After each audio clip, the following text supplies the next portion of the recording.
Counterterrorism analyst Phil Mudd. He's a former FBI and CIA official.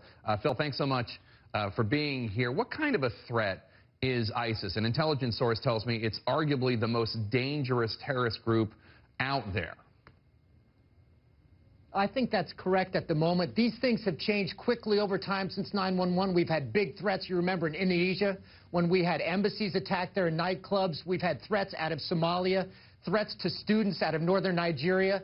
The problem, though, we have in Syria and Iraq is that slowly over time, as the battle lines settle between the militaries and ISIS gets comfortable and starts thinking more about targets in Europe and the United States than they have to think about Baghdad. The problem we have here is a march against time as ISIS gets comfortable in the territory they're starting to take. So one intelligence source walked through 3 reasons why he says ISIS is the most dangerous threat right now. Let's walk through each one of them. 1, ISIS, it is said, has the most operatives and sympathizers who have direct access to the United States and Western Europe. So these are individuals who have either American or Western passports? That's correct. It's what we call, back when I was at the agency, what we call cleanskins. People who can pass through transit points because they have documents that aren't stamped by things that you would find remarkable if you're a security officer at a border. People who have access to Western European countries where you have visa agreements with the United States.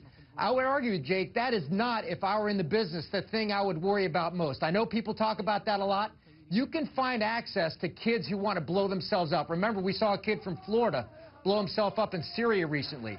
What you've got to focus on is what Barbara was talking about. That is, it's very rare to find bomb makers with the capability and the experience to design a device that's technically advanced enough and creative enough to get around 13 years of developments in airline security. The bomb makers are the ones to focus on, not the cleanskins, the kids with good passports. You can find those kids. But the bomb makers, it's not that, correct me if I'm wrong here, I thought that it's not that ISIS has these brilliant bomb makers, it's that ISIS may now be working with al-Qaeda groups in Yemen that have this brilliant bomb maker. Isn't that right? That's correct. I think you would be surprised to find how difficult it is for a bomb maker to transition from building a roadside explosive device to building an underwear bomb like we saw in December 2009 over Detroit that's undetectable by metal detectors. Remember, that is December of 2009. 4 years later, if you have someone with technical capability and drive and creativity, I was at Reagan National Airport yesterday. Think of everything you can put in your bag. Think of everything you can put in that cargo hold, everything that potentially you can insert with an explosive device. That's a remarkable array of stuff that you can alter to build a bomb, and that guy's had 4 years to figure it out.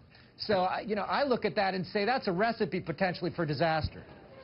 And Phil, lastly, one of the other key points about ISIS that my intelligence source tells me is that they have a safe haven, unlike al-Qaeda in Yemen, al-Qaeda in Pakistan, Somalia, Mali. They have this big swath of territory in Syria and Iraq. What advantage does that give them? I would say they're halfway to safe haven, more so in Syria where we've seen fighting for years than in Iraq. Safe haven for me is the space for people to plot attacks against Europe and the United States without worrying as much about fighting government forces. The advantage that gives you is pretty straightforward. If you want to plan an attack against New York, for example, you need the time to put together the attack, to recruit the attackers, to train them, especially if they're not familiar in operating in the West. You need, obviously, to put together the device. So you're talking about months or even a year or 2 to put together a successful strike. You can't do that if you're sitting there in a trench running away from government forces. That's why we've seen the threat diminish in Yemen and Somalia. And those terrorist groups are running from security services, less so potentially in Syria and Iraq, where we have the safe haven of the future. Fascinating and terrifying. Phil Mudd, thank you so much. Appreciate it.